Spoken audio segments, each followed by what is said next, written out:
Et place à l'invité d'André Berkoff, Alain Malraux, auteur de ce livre, notamment Les Marronniers de Boulogne, c'est le prix Saint-Simon 1990, ou encore L'Homme de rupture de 2016, et qui nous présente aujourd'hui Au passage des grelots dans le Cercle des Malraux, c'est publié chez Larousse et Baker Street. Bonjour Alain Malraux. Bonjour André Berkoff. Écoutez, j'ai lu ce livre avec beaucoup de délices parce que vous faites des portraits passionnants. On va en parler effectivement de tous ces gens que vous avez côtoyés dans le cercle des Malraux. Je voudrais simplement rappeler, corrigez-moi si je me trompe, que vous êtes le fils adoptif d'André Malraux. En fait, vous êtes son neveu. Tout à fait. C'est ça, vous êtes le fils de son frère qui est mort pendant la guerre. En déportation, en 45. Déportation. C'est ça, en 45. Ça. Et donc, André Malraux vous a adopté. André Malraux, je ne voudrais pas entrer dans trop de détails, avait pris avec Roland Malraux, Claude Malraux, également mort en déportation, mon jeune oncle, et le premier. Il y a deux frères Malraux morts en déportation. Oui. Oui. Quand ma mère était enceinte, Roland Malraux, mon père, et André Malraux ont échangé un serment. Si l'un des deux était pris, il ne revenait pas, l'autre veillerait sur sa progéniture. Et ça s'est passé dans cet ordre-là. C'est l'homme que j'ai eu appelé papa, même si ça vous paraît saugrenu. Mais ces deux fils que ma mère a élevés, puisque la situation a évolué, et André Malraux a épousé la veuve de son frère, ma mère, Madeleine Malraux, pianiste. Ouais. Ces deux fils s'appelaient ma mère, maman. Ils ont essayé de reconstruire un bonheur sur des ruines. Mais ça pourrait être très très long. C'est juste pour vous dire que ça, c'est le point de départ. C'est ça. Et alors, moi, ce qui m'a frappé, c'est que votre livre, vous parlez effectivement de Jackie Kennedy, de Jacques Chirac, de Romain Gary, de François Sagan, de Horowitz, de Florence Malraux, et de combien d'autres que vous avez très très bien connus, qui étaient certains vos amis, vos très proches amis. Et puis, évidemment, vous avez consacré un livre à André Malraux, mais il est là. Et vous avez cette phrase formidable sur André Malraux, je voudrais quand même dire ça, j'ai beaucoup aimé, où vous dites, je le lisais, attendez, pourtant je l'avais coché, comment c'était? Vous la retrouverez. Oui, je vais la retrouver tout de suite, parce que voilà, vous dites, je consultais André Malraux comme un dictionnaire. C'est tout à fait vrai. Avec Gauthier et Vincent Malraux, moi, j'étais le Benjamin de la troupe. Ouais. On voyait André Malraux, on le croisait évidemment en rentrant de l'école ou en y allant, enfin à tout moment. Ouais. Mais il y avait deux repas avec lui qui étaient le dimanche. Le dimanche, il y avait un déjeuner entre nous 5. Tous les dimanches, pratiquement. Tous les dimanches. Ouais. Et le dimanche soir, il y avait un repas froid, sans service. Ouais. Et la nave, la nef des fous, elle est comme ça. Et ça discutait ferme? Enfin, ça discutait. C'est lui qui parlait. Non, c'est lui qui parlait, mais je dois, à la vérité, j'y ai peut-être jamais repensé aussi précisément que cette minute-là, avec vous. C'est moi qui l'interrogeais, et lui qui parlait. D'accord. Gauthier et Vincent l'interrogeaient moins, Gauthier un peu, Vincent très peu. Vous l'interrogiez sur quoi? Sur tout. Si vous voulez, l'attitude, 60 ans après, je peux le dire, l'attitude psychologique de ces deux fils, qui était très réussie, je le précise, extrêmement, car il a très bien réussi ses 3 enfants, André Malraux, alors qu'il n'avait absolument aucune fibre paternelle, et que pour moi, il a été d'une générosité, une gentillesse sans borne. Fin de parenthèse. Gauthier et Vincent Malraux, qui n'avaient plus leur mère, qui était élevée par la mienne,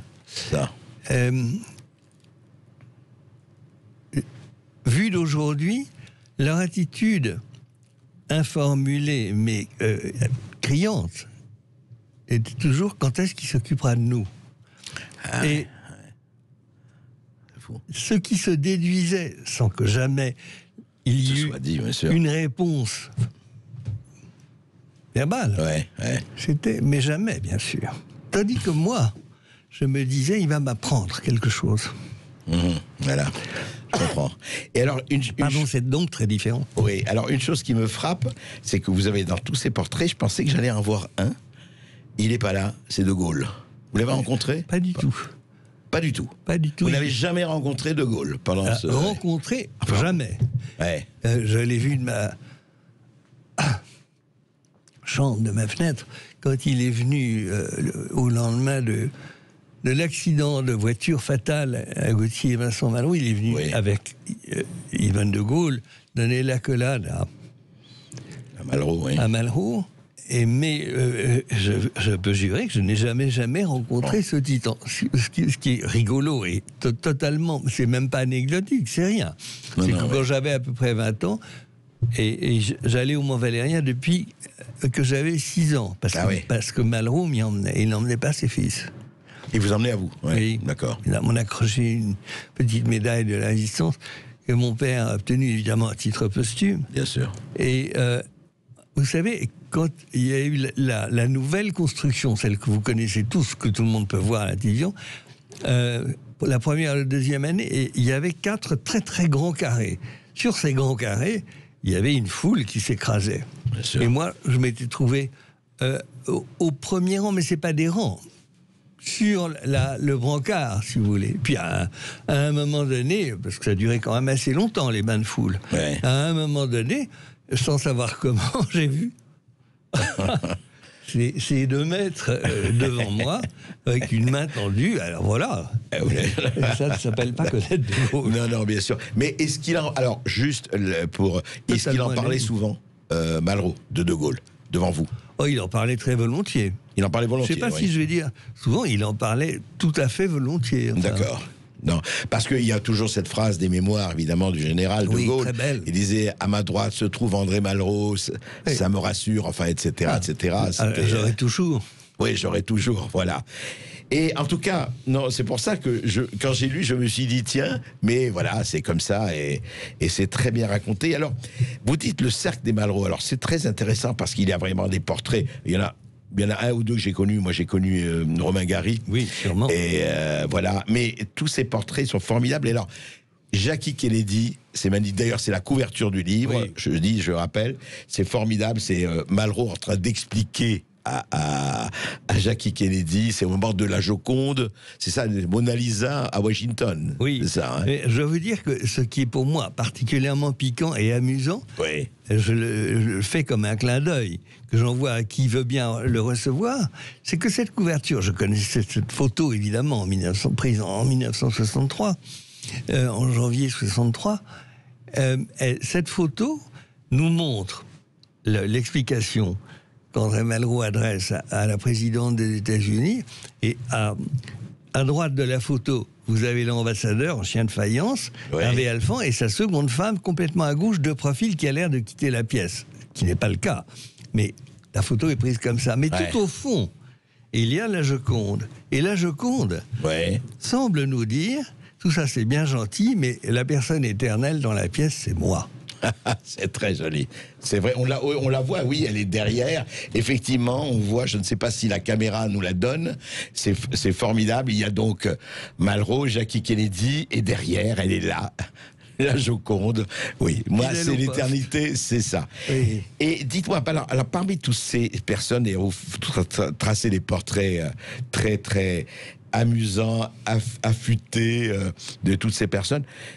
Alors je vais vous poser, c'est la question bateau qu'on pose, mais est-ce qu'il y en a une ou deux qui vous ont le plus, je dirais pas impressionné, mais le plus touché, le plus... Alors c'est des plans différents, hein. Il y a le plan de l'amitié avec Florence Malraux, qui était votre sœur un peu, non? C'est sur le papier, tout à fait ma cousine, et par le cœur, plus que ma sœur, vous l'en dites, hein, quelqu'un de très exceptionnel, qui m'a donné son affection quand j'avais... quand j'étais vraiment tout petit. On va en parler tout de suite après ceci, Alain Malraux, les portraits, effectivement, les grelots. Et quels grelots! Et nous continuons notre conversation avec Alain Malraux, ce passage des grelots dans le cercle des Malraux. Un livre vraiment que je vous conseille, que je vous recommande parce que c'est toute une histoire. Mais c'est l'histoire de France, c'est l'histoire du monde à travers évidemment des personnages hors du commun. C'est vrai qu'il n'y en a plus beaucoup des personnages comme ça qui sont des personnages hors normes au vrai sens du terme. Et qu'est-ce qui compte? C'est le hors norme. C'est le hors norme qui fait l'histoire depuis toujours. Pourquoi le passage des grelots, Alain Malraux? Ça m'est venu très spontanément. Vous savez que quand un attelage, donc avec des chevaux qui le constituent, s'approche, avant d'entrer dans votre champ visuel, vous entendez les grelots qui tintinabulent, les sonnailles, si vous voulez. Et puis elle se rapproche, le son se rapproche, et puis il y a le passage de cet attelage. Si c'était en Russie, on dirait une troïka. avec un traîneau. Et pour moi, c'est une image très simple, mais très très forte et métaphorique de la vie. Ça commence comme ça d'un peu loin, et puis on l'a, et puis elle s'éloigne. Et puis elle s'éloigne, et oui, c'est la vie. Alors justement, on va aborder quelques-uns des personnages dont vous parlez, qui sont passionnants. Par exemple, c'est marrant, au milieu de, justement, et vous avez Jacques Chirac, et on sent une sympathie très particulière. Je l'ai beaucoup pour aimé. Jacques Chirac. Je l'ai beaucoup aimé quand j'ai été passé de 1 à 3 enfants, j'en ai 3, un fils et des jumelles. La barque est devenue très lourde, et pour ma mère, qui m'aidait sans modération, elle s'en est ouverte à Claude Popidou, qui était à l'époque, qui avait déjà perdu son mari, et sur qui Jacques Chirac veillait comme un filleul qui aime sa marraine.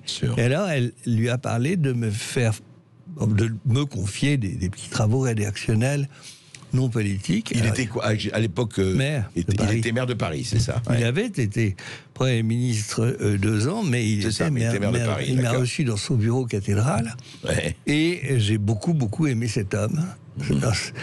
Évidemment, comment dirais-je, en adhérant tout à fait à ce qu'il avait de plus sympathique et qu'il, comment dirais-je, qu'il rendait sympathique immédiatement et à presque tout le monde. Et puis, déjà, en quittant son bureau, en passant dans le boyau qui était derrière son bureau cathédral, dans lequel il marchait admirablement, je suis passé devant Madame Esnou, qui était sa plus fidèle collaboratrice, après avoir été celle de Claude Pompidou à l'Élysée, chef de son secrétariat particulier. Et elle était située, c'est une dame assez imposante, assez matrone, très sympathique. Elle était au téléphone, et moi, j'avais des étoiles dans les yeux en sortant du bureau du maire.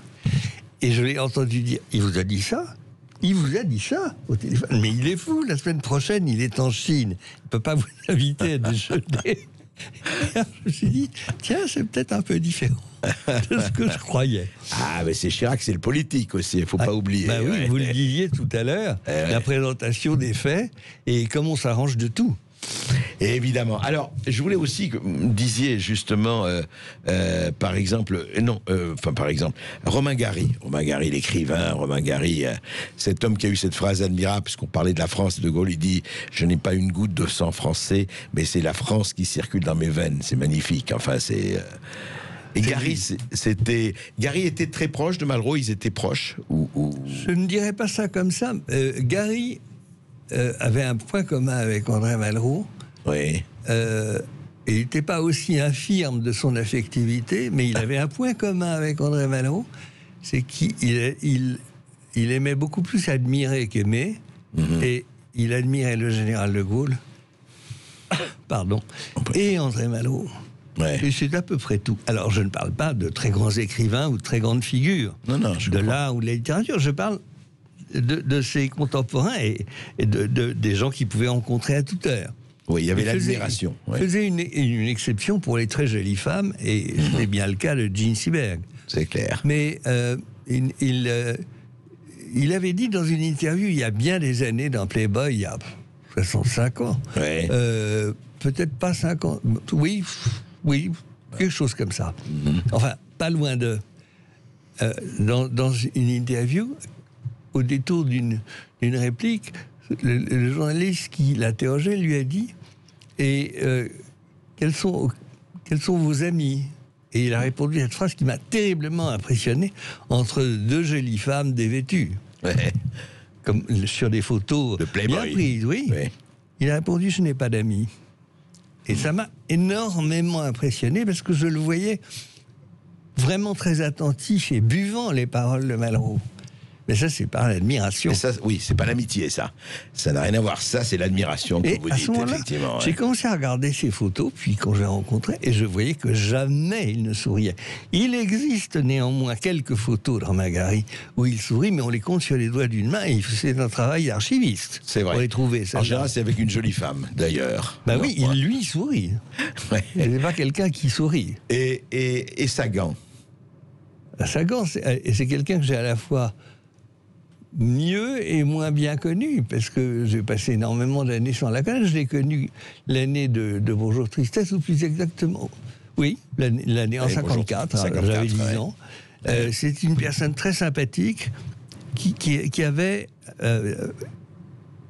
une admiration et une tendresse très grande pour Florence Malraux. Oui. Elles étaient amies. Elles étaient amies depuis leur propédeutique. Ça les intéressait comme de se tirer une balle dans le pied. D'ailleurs, elles ont très très vite abandonné.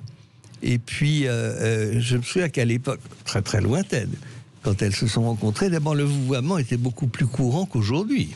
Ouais. Et en ayant lu Bonjour Tristesse, le manuscrit, Florence lui a dit vous avez un talent d'écrivain, vous êtes faite pour écrire. Et en fait, elle n'en était pas sûre du tout. Oui, c'était sa première lectrice, je pense. Enfin, absolument. Et alors, le manuscrit dactylographié à l'époque, parce qu'on ne pouvait pas du tout lire son écriture, pire que la mienne, et a été déposé chez Julliard et chez Gallimard.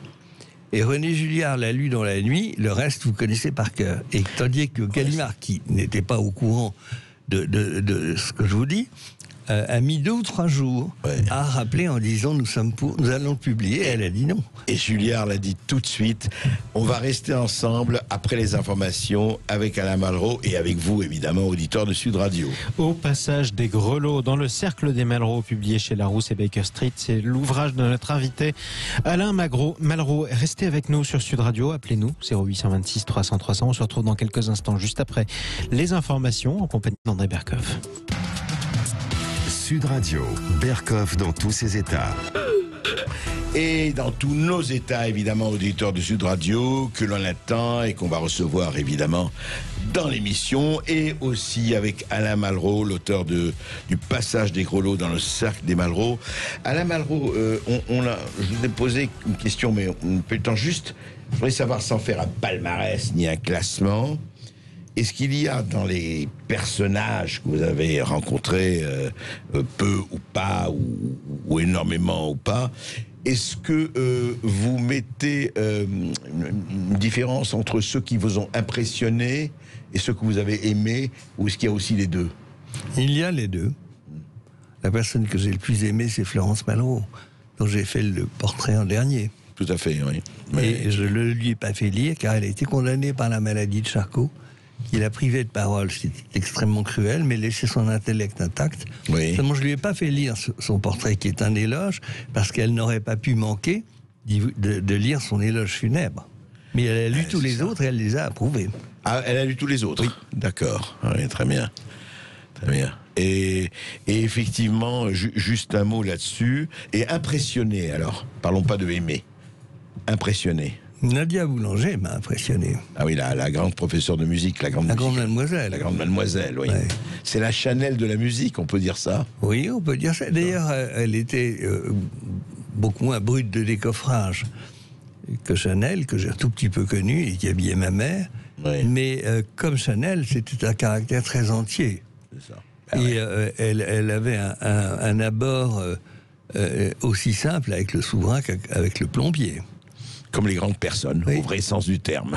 Oui. Jean-Marie. 826 300 300, direction l'Auvergne. On donne la parole à Bernard qui nous appelle sur Sud Radio. Bonjour Bernard. Oui, bonjour Monsieur Berkoff. C'était juste pour vous donner un témoignage, c'est celui de mon père qui est décédé depuis longtemps, oui. Et qui était appelé donc en 1939 et oui. Qui a été précisément envoyé sur le front des Ardennes, où là les Allemands sont arrivés. Ouais. Or, mon père est parti, on lui avait bien donné un fusil, mais il n'avait pas de munitions. Il n'avait pas de, pardon? De munitions. De munitions, ah oui, d'accord. Il n'y avait pas de cartouches. Ah ouais, voilà. Bravo, ouais, c'est fou. Voilà. Ouais. Et alors, bon, contrairement à ce que des fois on a dit, l'armée française, malgré son manque de moyens, n'a pas démérité. Il y a eu des combats extrêmement violents. Ouais, c'est ce qu'a dit. Et évidemment, au bout de quelques temps, ils sont partis, les soldats français ont reculé, bien sûr. Ouais. Voilà. Donc, l'armée française est partie, mais n'a pas démérité malgré ce manque de moyens. Bien sûr. Bon, autre chose. Oui. Après, il a été 5 ans prisonnier en Allemagne. Oui. À Berlin. Il a subi les bombardements alliés. Excusez-moi, je suis un petit peu ému de repenser à tout ça. Mais je comprends. C'est tout à fait. Et il a été libéré par les Russes. Oui. Il a été même sauvé par les Russes. alors qu'on les oublie un petit peu aujourd'hui dans la propagande. C'est très vrai. S'il n'y avait pas eu Stalingrad, on se demande si on ne serait pas tous en train de parler hitlérien ou allemand. Tout à fait. Dernière chose, pour ne pas prendre trop de temps, après la guerre, on lui a proposé la médaille d'ancien combattant. Eh bien, on lui a demandé de la payer. Ah bon? Mon père était outré et il l'a refusé, évidemment. Qu'est-ce qu'il a eu raison? On lui a demandé de payer la médaille des anciens combattants. Voilà. C'est hallucinant. Il me l'a raconté quand j'étais gamin. Eh ben, écoutez... Voilà. Franchement, c'est assez lamentable. Vous savez, ça, alors vous voyez, on me l'aurait dit comme ça, et vous êtes bien placé pour en témoigner. Eh bien, ça prouve que la petitesse, là aussi, n'a pas de limite. Et la grandeur, elle n'a pas de limite, mais la petitesse aussi. En tout cas, merci de votre témoignage. Merci. Merci à vous, Bernard. 0826 300 300 direction le Pays Basque. On retrouve Claude sur Sud Radio. Bonjour, Claude. Oui, bonjour Monsieur Berkoff, bonjour Monsieur Malraux. C'est un petit peu en lien avec les événements et la journée, finalement, ce que je veux vous dire. Oui. Moi, je suis un petit peu outré par les traitements et les réponses qui ont été faites sur les événements de Dijon. En bref, ce qui m'a fait réagir, c'est une information qui a été donnée ce midi.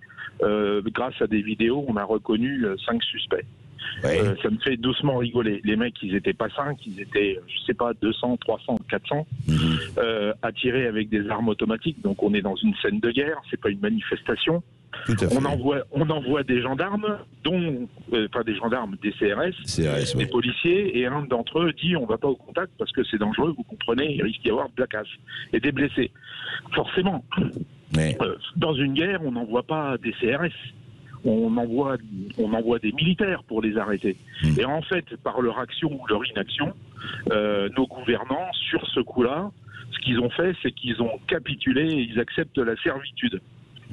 Si vous voyez ce que je veux dire, qui a été entendu dans un discours. Et non content de ça, si messieurs Macron, Castaner et consorts avaient un petit peu d'honneur, un petit peu de bon sens, et je mettrais, si vous permettez, une petite dose de coronesse, ils auraient effectivement envoyé l'armée pour régler un problème qui était un problème de guerre et pas un problème de manifestation, ça n'a rien à voir. Et ça aurait été un message, à mon avis, très fort à l'attention des Français et de la nation que de réagir comme ça pour régler définitivement le problème, plutôt que des palabres qu'on nous sert 4 fois sous la forme d'une allocution solennelle du président de la République, où on nous sert un mauvais théâtre qui dure trop longtemps, où c'est du bouillon dilué, où il n'a rien à dire et où, au fond, il apporte rien. Eh ben, entre le discours du 18 juin où on vous parle de capitulation, de servitude, mais en face on vous dit honneur et bon sens, et ce qu'on a entendu pendant le coronavirus, une guerre, le coronavirus. Mais en fait, je rejoins Monsieur Devilliers, ce sont des pétochards. Et nous, les pétochards, effectivement, on n'a pas accepté ni la capitulation ni la servitude. Eh ben, on n'accepte pas les pétochards. Voilà. Eh ben, écoutez, c'est dit, mais je veux dire, vous faites une analyse de la situation qui n'est pas dénuée de bon sens, comme disait le général de Gaulle dans son allocution du 18 juin. Effectivement, le bon sens, je vais vous dire, et là je vous rejoins, c'est à titre personnel, mais effectivement, les deux mamelles de la France devraient être le bon sens et les coronesses, mais nous sommes assez loin du compte. Espérons que ça va changer. Merci. Merci à vous, Claude. 0826 300 300 direction Montpellier. On retrouve Josie sur Sud Radio. Bonjour Josie. Oui, bonsoir messieurs. Bonsoir. Alors écoutez, entre ce matin avec Jean-Noël Jeanneney interrogé sur France Culture, et puis vous... Voilà, alors, moi j'ai un souvenir, alors je voulais vous poser une question, j'ai un souvenir vraiment formidable, brillantissime, sur France Culture, après une pièce de théâtre donnée, je ne sais plus dans quel théâtre à Paris, sur cette fameuse œuvre de Malraux, qui est superbe, ce duo entre Malraux et De Gaulle, et juste après a été fait le portrait par Régis Debray de Gaulle dans toute la complexité du personnage. Ça s'appelle, oui, absolument. Et je me souviens, je trouvais que alors moi je suis vraiment ignare concernant le personnage de Gaulle. Mais je voulais poser une question qui me taraude depuis longtemps. Allez-y. Parce que je l'avais écouté et il m'avait impressionné, cet homme. Et je ne sais pas s'il est toujours vivant.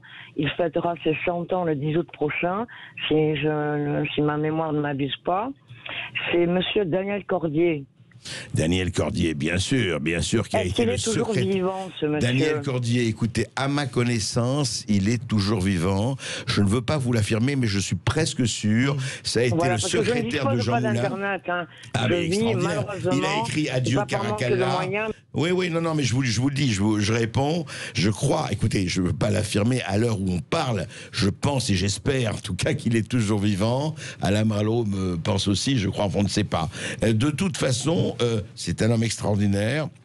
Et il a écrit des livres formidables. Il est, vous savez, devenu, après avoir été, évidemment, il avait énormément de choses. Après, il a été secrétaire de Jean Moulin pendant la Résistance. Et il a écrit des bouquins magnifiques sur Jean Moulin, alias Caracalla, notamment, que je vous recommande et que je recommande à tous les auditeurs de Sud Radio, et d'autres livres. Et puis, il a été un très, très grand propriétaire de galeries d'art. Il a été un des plus grands galeristes d'art de France et de Navarre, et même d'Europe.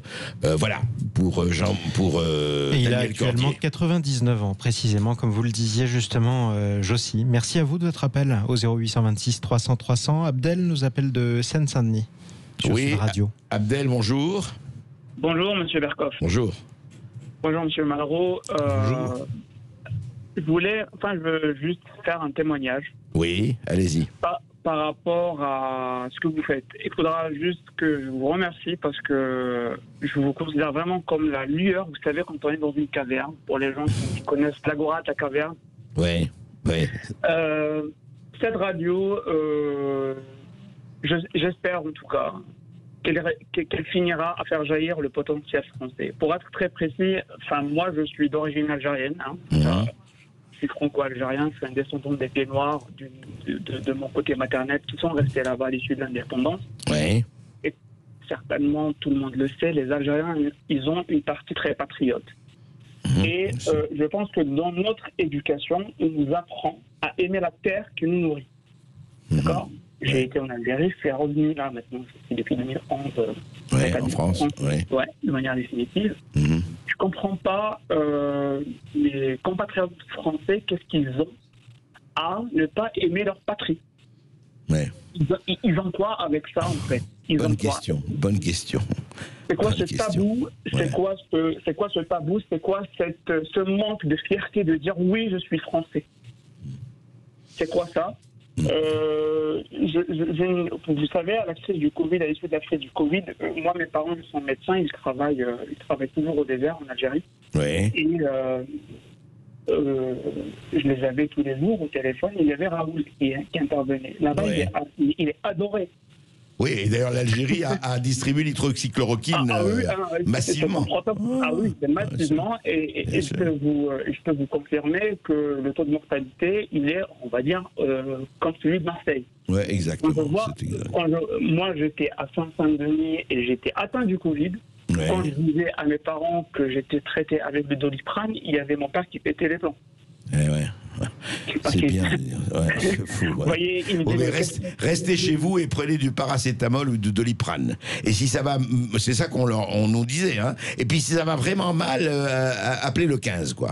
Mais pas question d'hydroxychloroquine ou autre, pas question. C'était clairement ça. C'était exactement ça. Moi, heureusement, j'ai rien eu. J'ai eu que des effets bénins. Donc mieux. Bon, voilà.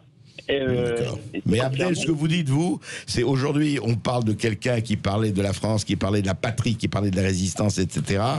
Et vous, ce que vous dites, mais pourquoi ils ont honte de n'être pas ce qu'ils sont, de ce qu'ils sont, surtout avec ce qui arrive, par exemple. Là, moi, j'habite le 93, je travaille dans le décisionnel. J'aide les courants dirigeants à prendre une décision. Dans ma vie professionnelle, je vois dans le 9-3 beaucoup de personnes, sont, on va dire, des mêmes origines que moi, qui ne sont pas assez éduquées. D'accord. Ils sont pas assez éduqués. Au lieu de dépenser des milliards, comme, enfin, j'ai écouté aujourd'hui également Robert Ménard sur une autre radio, qui ne servent à rien. Pourquoi on a enlevé le service militaire en France? Ouais. Hein, pourquoi on l'a enlevé? Exact. Bonne question. Je ne comprends pas. Ces gens-là qui sont dans les quartiers, qui sont tout le temps à ne rien faire, à faire des deals avec des dealers, etc. Leurs parents, on sait très très bien que la concentration de la pauvreté dans ces quartiers, on n'en parle pas. On connaît. Pourquoi on les met pas tous on leur apprend ce que c'est que la discipline, l'égalité, la véritable égalité. D'où vous venez, vous êtes soldat, enfin, ou en tout cas vous faites le service militaire, et ben tout le monde est logé à la même enseigne, en tout cas pendant quelques temps, et c'est une bonne chose, c'est clair. C'est clair. Et puis on vous apprend, comme vous dites, vous avez eu on aime la terre qui nous nourrit. On aime la terre qui nous nourrit, ça c'est très très beau, Abdel, et comment ne pas être d'accord? Je vais être très honnête. Quand j'étais en Algérie, j'aimais ma terre.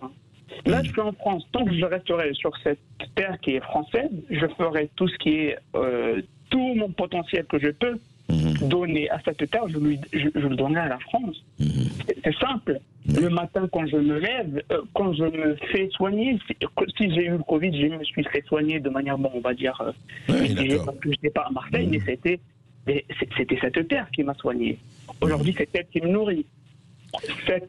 Cette notion-là, on ne l'aura pas apprise à ces gens qui ont fait n'importe quoi, à Dijon, par exemple. Non, bien sûr. Mais vous savez, le bon sens, est aujourd'hui, alors qu'on devrait l'apprendre partout, on devrait le téter au lait maternel, presque, j'allais dire, c'est la chose du monde, malheureusement, pas très bien partagée, c'est le moins que l'on puisse dire. Merci Abdel, en tout cas, merci de votre témoignage et merci de ce que vous dites. Merci à vous, Abdel. Jean-Paul nous appelle d'Indre-et-Loire au 0826 300 300 sur Sud Radio. Bonjour Jean-Paul. Bonjour André. Alors tout d'abord, je veux adresser un salut respectueux et admiratif à votre émission et à ses intervenants. Merci. Vous êtes formidables, je vous écoute régulièrement. Merci. Alors, Dites-nous tout. Eh bien, je m'appelle Jean-Paul Orcel. Oui. Beaucoup de gens, je pense, peuvent se souvenir de moi. Je suis auteur et compositeur, avant tout poète, et je me suis fait connaître en 1967 avec une chanson qui s'appelle Maille à l'envers, Maille à l'endroit. Oui, absolument. Et donc, que je connais, que j'ai entendu. Que j'ai entendu. Oui, tout à fait. Jean-Paul Orcel, on vous écoute. Oui, et donc j'ai démarré une carrière assez fulgurante, sauf que est arrivé mai 68, et après mai 68, les maisons de disques n'étaient plus désireuses d'enregistrer ce qu'on appelle la chanson à texte. Et donc j'ai ramé quelques années encore, mais vraiment ramé, et donc j'ai fini par arrêter en 74, où je me suis installé en Touraine, et j'ai un amour du tableau ancien qui m'a permis d'ouvrir une boutique de tableaux anciens qui me nourrit encore aujourd'hui. Voilà. Parfait. Et j'ai eu envie de réécrire des chansons en 2010, à la suite d'une écoute de rappeurs qui insultait la France de manière excrémentielle, je dirais. Et ça m'a donné envie de leur répondre. Alors j'ai écrit une chanson qui s'appelle SOS Ma France, qui a démarré sur les chapeaux de roue grâce à Alliance Police Nationale qui en a fait un hymne, quoi, pratiquement. Voilà, tout à fait. Alors ça, voilà. Donc ça m'a donné envie d'écrire de nouvelles chansons qui ont toujours un fond patriotique. Mais le problème, c'est que quand j'envoie mes chansons aux médias mainstream, je n'ai jamais de réponse. Et par contre, sur les réseaux sociaux, vous en avez effectivement. Mes chansons tournent jusqu'au moment où, l'année dernière, au mois de mai, on a censuré ma chaîne sans dire quoi que ce soit. Quand j'ai écrit à Google, j'attends toujours la réponse. Et voilà. Donc on vient de remettre remettre en course mes clips, mes vidéoclips. Dans ces vidéoclips, il y a une chanson qui prend tout son intérêt aujourd'hui, 18 juin. Elle s'appelle Les Résistants. Je reprends 4 mesures de la chanson des partisans chantée par Anna Marley à l'époque. Du chant des partisans, oui, bien sûr. Le chant des partisans. Et donc, je reprends les 4 premières mesures, mais le reste de la chanson, ne suit pas la musique, c'est ma musique personnelle. Voilà. Et donc, cette chanson est à nouveau, elle peut être à nouveau écoutez sur ma chaîne radio. Il suffit de taper, on va la signaler, on va l'écouter et on va voir si on peut effectivement la diffuser sur Sud Radio. Ce sera avec plaisir chez Yvan Cugius, par exemple. Merci à vous, Jean-Paul. Effectivement, son Love Story. Merci. Merci, Jean-Paul. Vous continuez tous à nous appeler au 0826 300 300 pour prendre la parole sur Sud Radio. Nous sommes ensemble jusqu'à 14h. Sud Radio, Berkoff dans tous ses états. Dans tous nos états, bien sûr. Encore une fois, 18 juin 1940, 18 juin 2020. C'est au-delà des commémorations. Ce qui est intéressant, encore une fois, je le rappelle, c'est que depuis hier et avant-hier, ils se réclament tous du général. Et je ne veux pas être méchant, mais il y a une différence entre Gulliver et Lilliput, entre les grands formats et les petits formats. Je ne dis pas que chacun reste à sa place, mais quand même. Et puis, nous sommes avec vous, auditeurs du Sud Radio, et nous sommes avec Alain Malraux. Et vous parlez dans ce livre, encore une fois, passionnant, Alain Malraux, vous parlez d'une femme qui n'a pas eu besoin d'être féministe pour être une femme accomplie. Et d'abord, un être humain accompli, cette journaliste qui s'appelle Brigitte Friang, que évidemment les moins de 20 ans, même les moins de 40 ans ne peuvent pas connaître, mais qui a été, je crois, un des plus grands reporters combattantes qui soit. Ah oui, on peut vraiment le dire. Parce qu'au moment de la guerre du Vietnam, et notamment ce qu'on a appelé, c'est un épisode justement extrêmement notoire et filmé de bien des façons, l'offensive du Tet.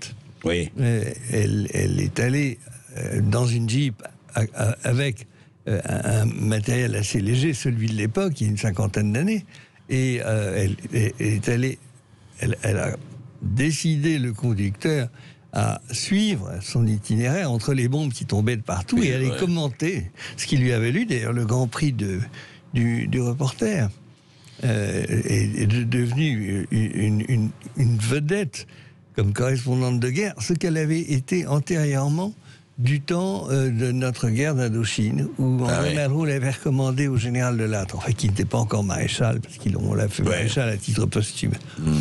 Et c'est quelqu'un qui s'est engagé à 19 ans dans un réseau de résistants. Lié au BCA, et qui a été arrêté la veille de son anniversaire, et par pure coïncidence, elle a été arrêtée le 21 mars, donc l'avant-veille de son anniversaire, le 21 mars 1944, comme Roland Malraux et Claude Malraux étaient deux authentiques résistants. Et ils l'ont payé de leur vie, mais c'était pas au même endroit. D'accord. Claude, c'était entre Paris et Rouen, et Roland Malraux, c'était à Brive. Et Brigitte, c'était dans le jardin du Trocadéro.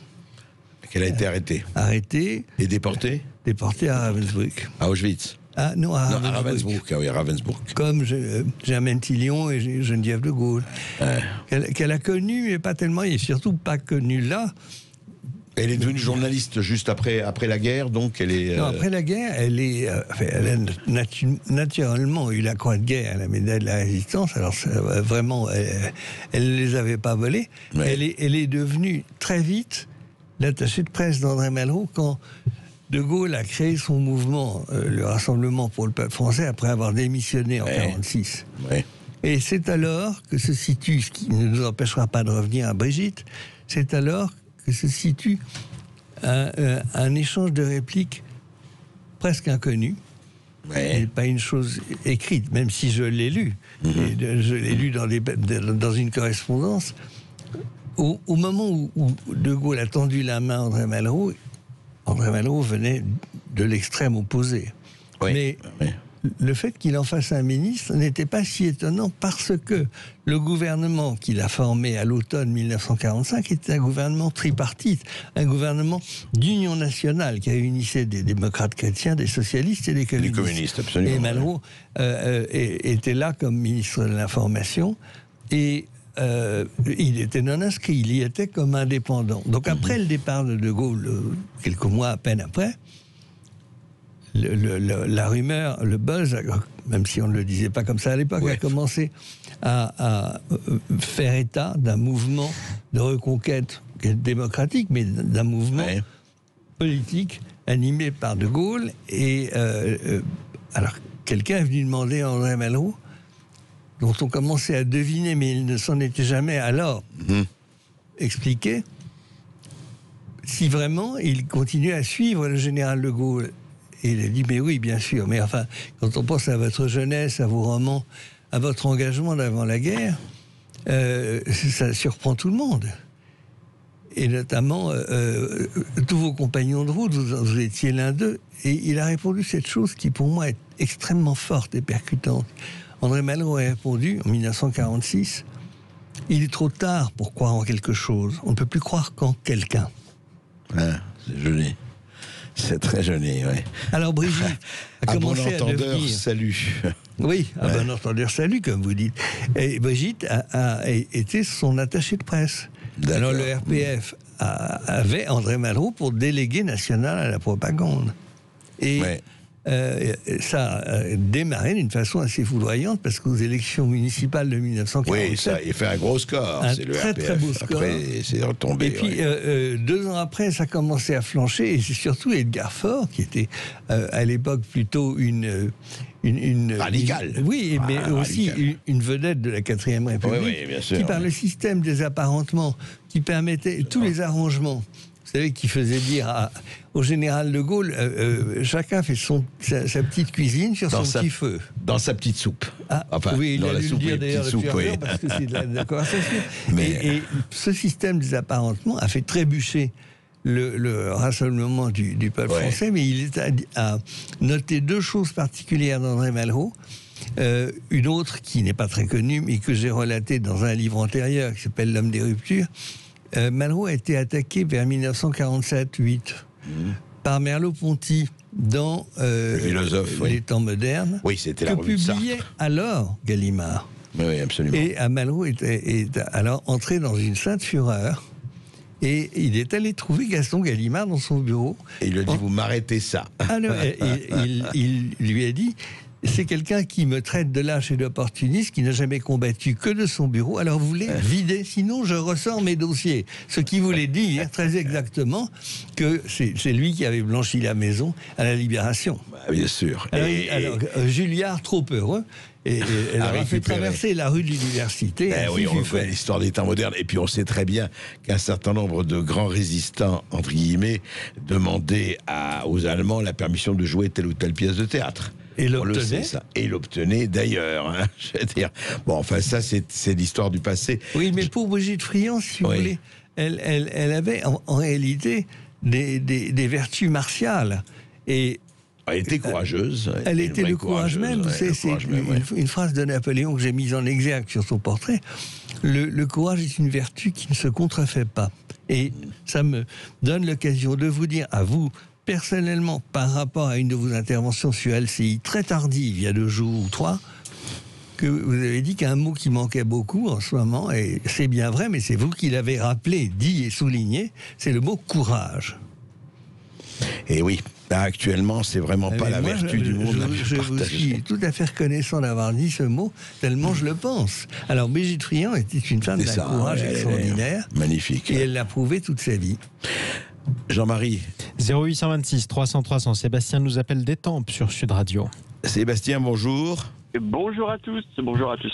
Donc voilà, déjà là je passe dans la ville de Verdun, donc comme je traverse Verdun, j'avais une petite pensée déjà pour nos soldats, nos poilus de 14-18, en fait qui sont tombés ici en 1916, mais c'est pour faire un petit parallèle quoi.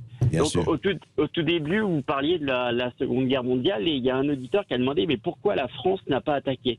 Alors il y a eu une offensive dans la Sarre, si ma mémoire est bonne, en 1939. Et l'armée française, je crois qu'il y avait trois divisions. Et on est quand même rentré profondément en Allemagne. Et nous étions capables d'aller jusqu'à très loin, je dirais pas jusqu'à Berlin, parce que non, peut-être pas, non. Mais cette offensive-là, c'est qui l'a arrêté? C'était Gamelin. Oui, c'est Gamelin qui a dit non, vous revenez pour aller défendre la ligne Maginot et tout. Mais si on avait continué notre offensive, mais la guerre, elle aurait pris un autre tournant.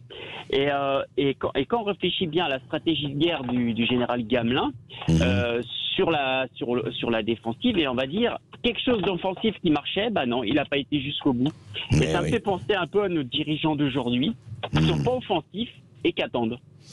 Et ça fait mal. Je crois que non, mais vous savez, le facteur humain joue beaucoup. Effectivement, Gamelin, on le sait, n'a pas été l'homme qu'il fallait à l'endroit qu'il fallait. C'est le moins que l'on puisse dire. Et je vous rejoins quand vous dites qu'effectivement, aujourd'hui, par rapport au front, et quand je dis au front, au pluriel, bien sûr, c'est peut-être ça c'est peut-être pas la meilleure attitude qu'ont nos dirigeants. C'est le moins qu'on puisse dire, où on attend de voir ce qui se passe pour réagir après la bataille. Il faut jamais réagir après la bataille. Enfin, c'est facile à dire, plus difficile à faire, mais quand même, on le dit. Merci Sébastien, merci de se souvenir en tout cas et de ce rappel. Merci à vous Sébastien. Direction Provins, on retrouve Laurent au 0826 300 300. Bonjour Laurent. Bonjour messieurs. C'est un petit peu triste ce que je vais dire, mais je voulais répondre à ce que disait tout à l'heure Abdel. Oui. Je crois que c'est Abdel, hein, où il demandait pourquoi les Français n'étaient pas fiers d'être Français. Oui. Ou fiers de leur pays. Mais parce que c'est pas possible, parce que c'est une tare d'être Français aujourd'hui. Ou pourquoi? Alors c'est que vous êtes raciste, ou vous êtes extrémiste, ou vous êtes je ne sais quoi, qui est pas beau, qui pue, qui est affreux. Enfin, on a l'impression que la France c'est plus un pays.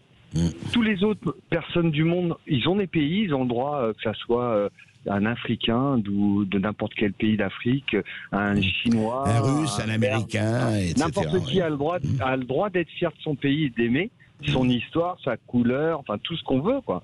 Pas en France, ça c'est interdit. En France, vous êtes automatiquement raciste. Oui, mais ou je ne sais quoi. Voilà. Alors moi j'ai une question à vous poser, Laurent. Mais pourquoi on l'accepte ?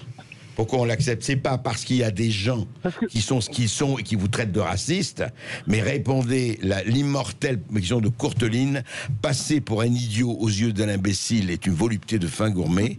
Passer pour un raciste aux yeux de crétins fascistoïdes, même s'il se part de l'antifascisme, est quelque chose, est une vertu. Mais qu'est-ce qu'on en a à faire? Pourquoi accepter et pourquoi avoir peur de l'étiquette? Non, je vous dis ça, pourquoi avoir peur de l'étiquette? Mais vous n'en avez rien à faire de cette étiquette. Pourquoi les autres? Pourquoi compter? Pourquoi se soumettre? Je dis pas que c'est vous qui le faites, hein, parce que je réponds à ce que vous dites et vous avez raison de dire ça. Mais pourquoi se soumettre au jugement des autres? Même pas au jugement, à l'imbécilité des autres. C'est ça que je comprends pas, moi. Parce que je pense que c'est une minorité de gens qui pensent. Enfin, je pense que la minorité de gens qui pensent que d'être raciste, enfin d'être patriote ou d'aimer son pays parce que on est fier d'être français, c'est des minorités. Mais cette minorité, on vit dans une société où les minorités ont plus d'impact qu'une majorité. Donc ce qui fait que même si on était 60% ou 70% de Français à penser ça, on pourrait rien changer parce que j'entends ce que vous dites. Je ne sais pas comment. Non, mais ça tournerait à la dérision. Enfin, j'imagine que si demain, en imaginant demain Marine Le Pen ou quelqu'un qui a des idées, ou Philippot ou je ne sais qui, ou Dupont-Aignan passait, mais je pense ça serait une potiche parce qu'il n'aurait jamais d'assemblée pour pouvoir faire ce qu'il a envie de faire. Mais alors, ça serait. Ça veut dire ce que vous dites, c'est qu'au niveau du vote ou autre, ce sont les minorités qui ont le pouvoir, qui auraient le pouvoir, et que les majorités n'ont qu'à une chose à faire, à la fermer. C'est ça. Macron, si je comprends bien, il a été élu qu'avec 25% des voix aujourd'hui. Ah oui. C'est pour ça, alors je vais vous dire, vous savez quelle est la parade là ? Vous savez quelle est la parade? Elle est très simple. C'est le vote obligatoire, avec reconnaissance du vote blanc. Tant, je vais vous dire, et ça franchement, si les Français râlent, continuent à râler du matin au soir et du soir au matin, et ne se bougent pas le popotin ou l'arrière-train pour aller une fois tous les 5 ans ou tous les 6 ans voter, ou même tous les 4 ans, eh ben tant pis. Eh ben tant pis, on a que ce qu'on mérite. Eh ben voilà. Exactement. Si c'est ça qu'on veut, voilà. 25% des votants qui ont élu le président de la République pour 5 ans, ça fait mal, quoi. Ben après, ça fait mal. Peu importe. Ça fait mal. Et aujourd'hui, on voit aussi bien les gilets jaunes qui au départ avaient de bonnes idées, parce que je pense que pas pouvoir vivre de son travail, enfin c'est fini, mais ça a pris des dérisions, et puis là où je vous rejoins tous les jours, c'est le bon sens, mais où il est le bon sens, quoi. Mais on est bien d'accord. Mais j'étais déjà intervenu il y a quelque temps. Vous avez reçu une dame, Sylvie, qui est à la presse, je sais plus quoi. Enfin, je me rappelle plus son nom. Mais on a oublié. Enfin, on a oublié le bon sens, quand on a oublié le bon sens, l'histoire. C'est pour ça que j'ai mis en début d'émission le passage du discours du général de Gaulle sur le bon sens. On avait oublié ça. Il ne parle pas que de la France, il ne parle pas que de la patrie, il ne parle pas que de l'honneur et de la résistance, il parle du bon sens. Et ben le bon sens aujourd'hui, s'il n'est pas là, et ben c'est fichu. C'est très clair. Vous savez, moi je vais vous donner, c'est une image que j'ai, qui n'est pas de moi, mais qui m'avait frappé, qui n'est peut-être pas très, je dirais, classieuse, mais qui vaut ce qu'elle vaut. C'est si vous adoptez la politique de l'autruche, si vous mettez la tête dans le sable en disant bon écoutez moi ce sont pas mes problèmes, tant que ça m'atteint pas à moi famille je m'en fous, n'oubliez jamais qu'une autre partie de votre anatomie est ouverte à tout vent, et si le choc se passe, ne venez pas hurler en pleurant, il fallait laisser la tête en dehors du sable. Ça reste complètement vrai, et je vais vous dire, chacun est responsable, on est des majeurs, on est des adultes, chacun prend ses responsabilités, et sinon eh ben on aura ce qu'on mérite. Merci à vous Laurent de votre appel depuis Provins au 0826 300 300. Continuez de nous appeler, on est encore ensemble pour une dizaine de minutes en compagnie de l'invité André Berkoff, Alain Malraux, qui nous présente son ouvrage Au passage des grelots dans le cercle des Malraux, publié chez Larousse et Baker Street. 0826 300 300. Dans un instant, on ira faire un tour du côté de Levallois, donner la parole à Karine et à vous tous qui nous appelez. À tout de suite sur Sud Radio. Et oui, 80 ans après, que reste-t-il de nos amours, de nos humours et de notre courage? On en parle avec vous, auditeur de Sud Radio, avec Alain Malraux, auteur du Passage des grelots. C'est à vous. Et bonjour à Karine qui nous appelle au 0826 300 300 depuis Levallois-Perret. Oui, bonjour. Bonjour Karine. Oui, bonjour Monsieur Berkoff, bonjour Monsieur Malraux. Je voulais juste, parce que j'ai entendu ce que vous avez dit sur Romain Gary, et vous parliez du cercle évidemment des personnes qui entouraient De Gaulle et les relations de Monsieur Malraux. Je voulais parler de Raymond Aron, parce que je ne crois pas que vous l'ayez évoqué. C'était quand même un personnage absolument, enfin pour moi, une personne extraordinaire. Il avait justement, je pense, ce courage de penser seul. Oui, comme Albert Camus et comme André Malraux, même s'ils avaient des avis divergents, mais c'était des personnes ils faisaient partie des intellectuels qui étaient dans ce cercle du général de Gaulle, et qui avaient le courage aussi d'être critiques. C'est-à-dire que il a pu arriver que Raymond Aron soit pour De Gaulle, mais il a été aussi contre De Gaulle. Il a eu le courage aussi d'être critique par rapport à ça. Et je trouve qu'aujourd'hui, malheureusement, et c'était aussi quelqu'un qui avait une très très forte, opinion, enfin un respect absolument incroyable pour ce qu'était la fonction de l'État et de servir l'État. Ouais, tout à fait. Et je trouve qu'aujourd'hui, justement, ce qui est très triste, enfin moi je suis triste et affligée de voir, excusez-moi de dire ça, mais ces mascarades de commémoration, etc. Parce que quand je vois, moi je suis pas du tout macroniste, c'est clair, mais je suis affligée de voir que des pseudo-intellectuels l'ont porté au pouvoir. Ces pseudo-intellectuels d'ailleurs sont très silencieux. C'est pas quelqu'un qui a...